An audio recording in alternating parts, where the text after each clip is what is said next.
think it's really interesting, once you become a musician, nobody tells you how much time you're gonna spend talking about it. You know?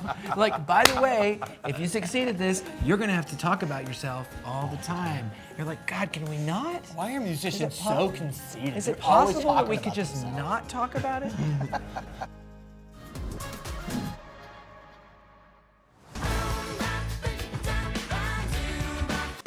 Hanson released their breakthrough #1 mega hit MMMBop back in 1997, but the group actually began playing together 5 years earlier in their hometown of Tulsa, Oklahoma. And from day one, it's been a band of brothers, Isaac, Taylor, and Zac Hanson, who were only 11, 9, and 6 at the time. So this year, there's been a lot of like little, blips talking about the fact that MMMBop specifically, that single is 25 years old this year. The band's 30 years old, but something about 25 years for something that a lot of people know. I think everyone's like, wait, what do you mean that's 25 years ago? I have to say, when I look back at, our lives, and then I see our kids in some capacity, whether it's, a niece or a nephew, or whether it's my own kids, I'm actually kind of stunned that we did what we did. To be frank, I wouldn't describe our choice to be a band at a young age as there was no other option, or there was no other idea, or there was no other path. Really, what it was there was a distinct opportunity, right? It was like this feeling of, I'm really good at this. Or people keep telling me I'm good at this. Yeah. This is kind of fun. Let's keep doing this, and let's keep doing this. And it's not really that you couldn't do anything else. It's why would you? 3 decades later, Hanson's resume includes 3 Grammy nominations, more than 16 million records sold, and 8 studio albums, including their recently released Red, Green, Blue, which came out May 20th. Red, Green, Blue is a really interesting project because it's not something that I think at a different time in our career would make sense. But sitting here, celebrating 30 years of being a band, and really in a place where you're so established as an entity, as a identity, that you can really start to have much deeper conversations than just, here's the new album, but sort of talk about why you are who you are, and be more aspirational.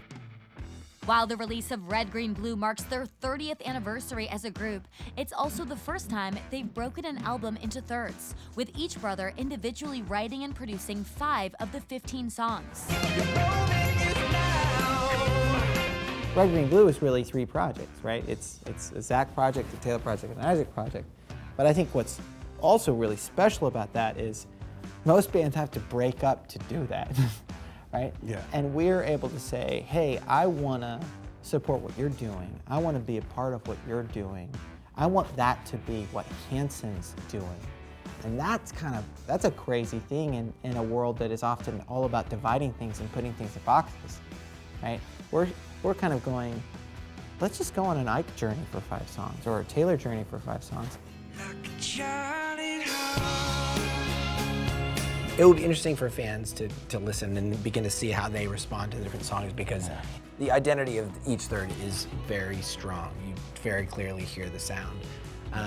But I definitely think it does shine a light on the creative side of the band that has been very different from most bands, which is 3 guys that write, 3 guys that play, 3 guys that sing. So I'm gonna write you a song. For me, I think what's important about Red, Green, Blue is not just that here we are 30 years in and it's a unique way to talk about the band, but it's also, I think, a way for people to rediscover the band.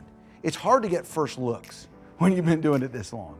So Red, Green, Blue for me is kind of like a way to say, hey, how about a new look at this band? How about a new way to look at what these guys do, both as individuals and together? 30 years as a band is no small achievement, and while they've certainly had their share of disagreements, they've always found a way to stay together.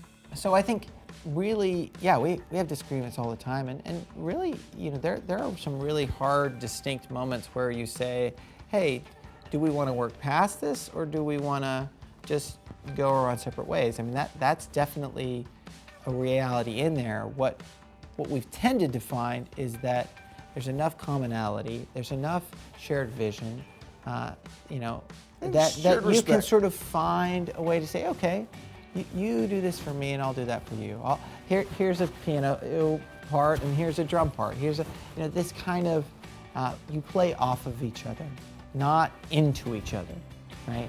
And that's really, I think, the dynamic of being a good band is how you play together, how you make space for each other. Because some songs are all about the drum beat and some songs are all about the guitar solo.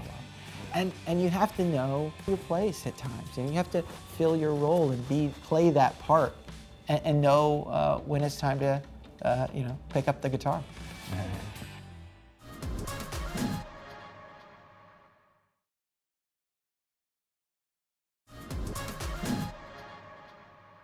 I think that we're lucky that we've always been a little bit of an anomaly in a lot of ways, right? To be brothers who don't fight that much, who share a dream, who share a vision, right? That's unique.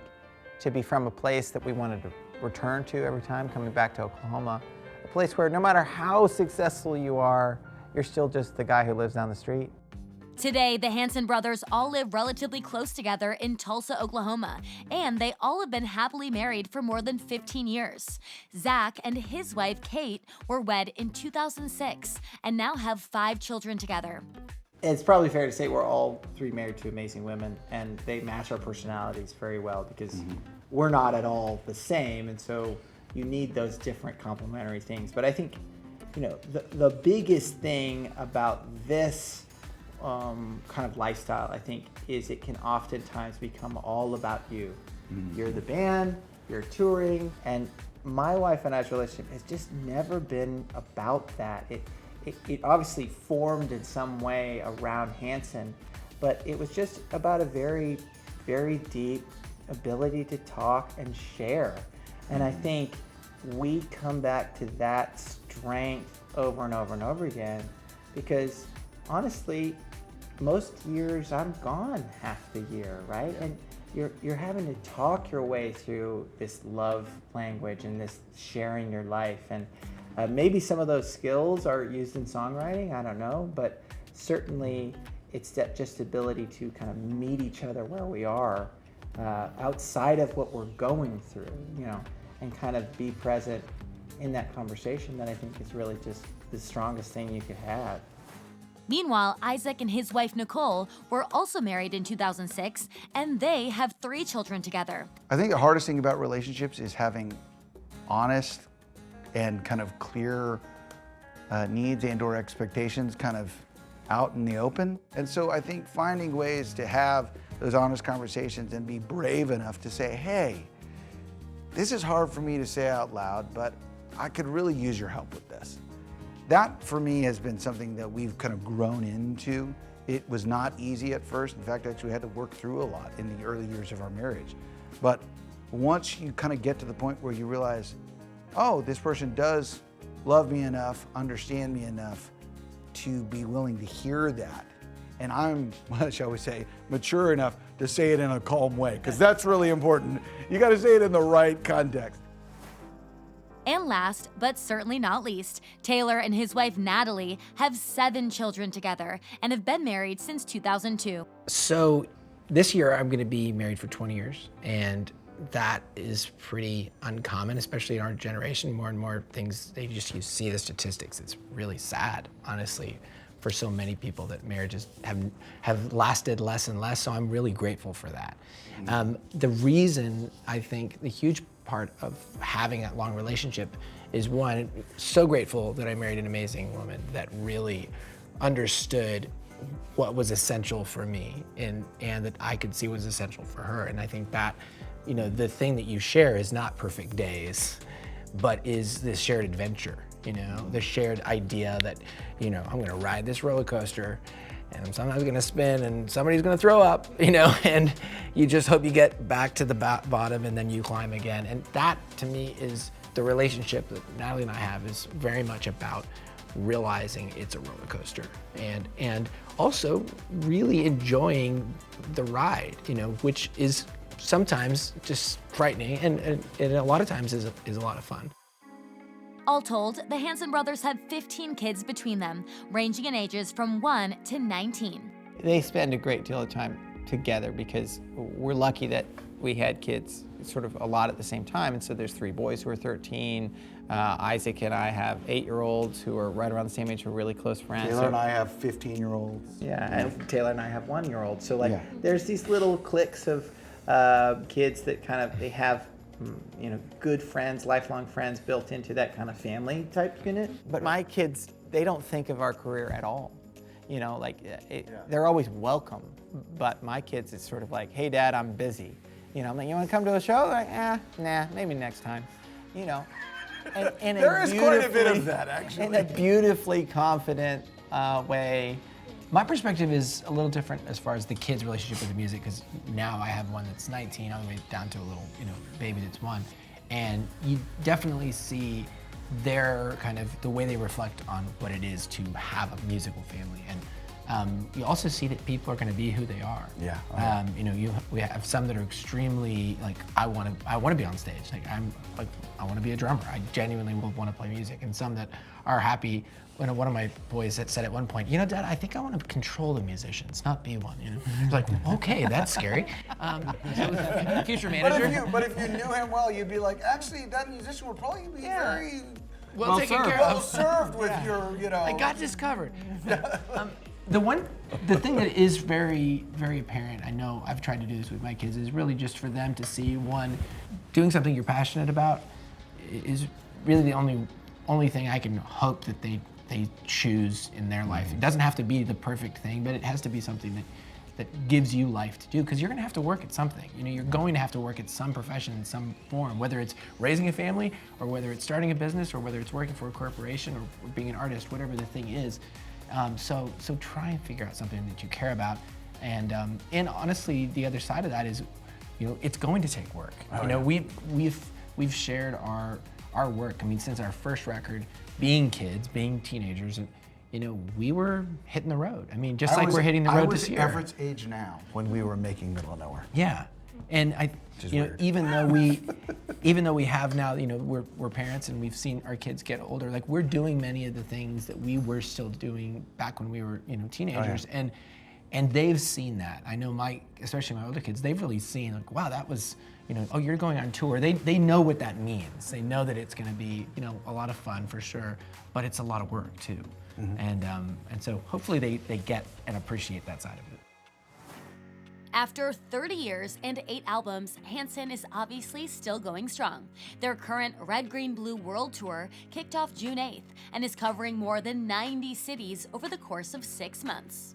I think we've always aspired to have the longevity. I mean, the fact that we're, you know, going to be in 90 plus cities in the, you know, next 6 months is really built on that true relationship with the fan that's joined you for the deep cuts, that's gone into the bench and knows, you know, virtually every song in the show. Well, I think we're lucky that this kind of success we were always striving for was not particularly about hits or about moments. It was about those kind of long-lasting connections. It's about this idea that today, if we're still able to go into a room and play a sold-out show, like that means that those people have been coming back, right?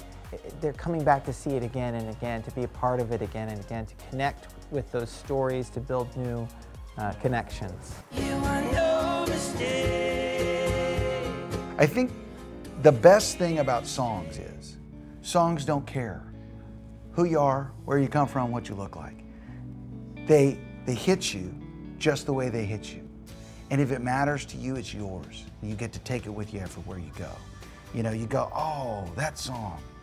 And what songs do is they create communities built around a melody and an idea.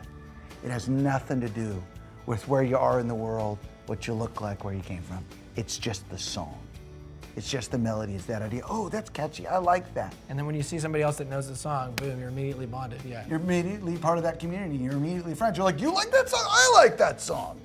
And that's the best thing about playing shows, which we're about to do 90 of them, is, hey, we're bringing people together. We're having a party. You're here for that song? I'm here for that song too. And that is an amazing gift that never gets old.